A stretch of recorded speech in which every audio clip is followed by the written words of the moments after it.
ban taba ganin irin halitta irin na mace ba. Mace ba ta san me take so ba. Mace ba ta san me take so ba. Abin take so yau daban, abin take so, abin da za ta so gobe daban.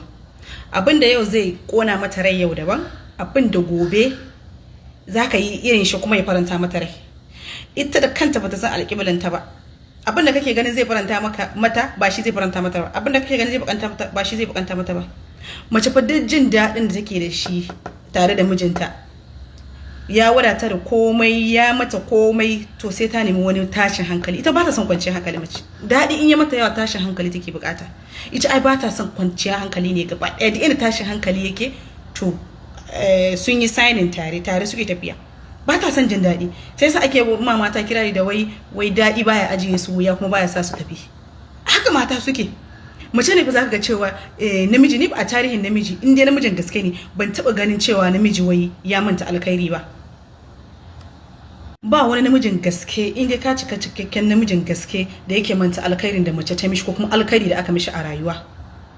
Sai ya nemi yanda ya saka da abin da namiji baya taɓa manta abin da aka yi mishi. Amma mace tana mantuwa fa. Mace ne fa ka duba duk zafin aihuwa, yanzu za ta ji wannan zafin ta ce ba za ta ƙara zuwa ayi ba, an jima nan za ta ƙara koma saboda ta manta. Yanzu namiji zai ma mace wani abu, namiji mace misali mace yanzu ta kama namiji yana kwanciya da wata matan wanda ba matar shi ba, irin yana cheating on her, ko ya mata wani wulakanci na rayuwa, yanzu zai iya lallaba ta yi haƙuri da sauransu, ta manta in aka ɗaya mata wani abu na rayuwa na jin daɗi. Amma namiji ba zai taɓa manta wannan abun ba.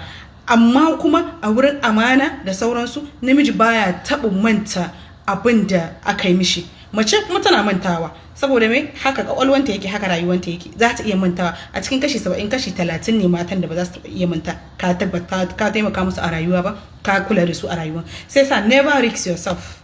Never risk yourself ka ce wai za ka ma mace ka ba ta establishing business ɗinta kafin ka aure ta. Kai ko matan da ka aura yanzu, ko matan da ka aura yanzu ba su da tabbas, saboda Allah take yanzu duk kuɗin da kake da shi ma ta samu ta lallaba ta ƙara gaba ta je ta auro wani.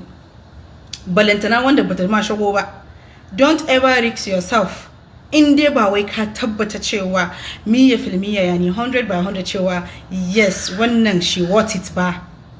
Don't ever risk yourself ka sa ta a makaranta, ga mata na an sa su a makaranta daga primary har secondary har university, ta gama ta nuna cewa ta fi karfin ka, ko kuma sai da ka kilar da mace ba duk wayewan mace namiji ya kilar da ita.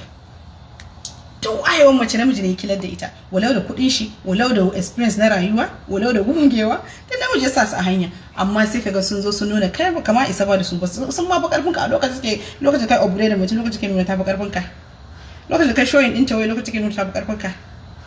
So in kana da kuɗin ka malam, adana ka yi makanka abin, ci kuɗin ka, yi makanka, spend for yourself. So what I'm trying to say here is think wisely. Ban ce ka a taimaki mata ba, ban ce ka a kyautata wa mata, ka a ji tausayin sa ba, amma shine your eye, ka san irin wacce zaka dinga taimaka muwa, ka san wacce zaka yi riskin rayuwanka akan ta. Ko da a ce fa matan aure ne ko wannan fa nake ga maka, saboda matan yanzu gaba ɗaya ga su nan dai Allah ya sa wa dace.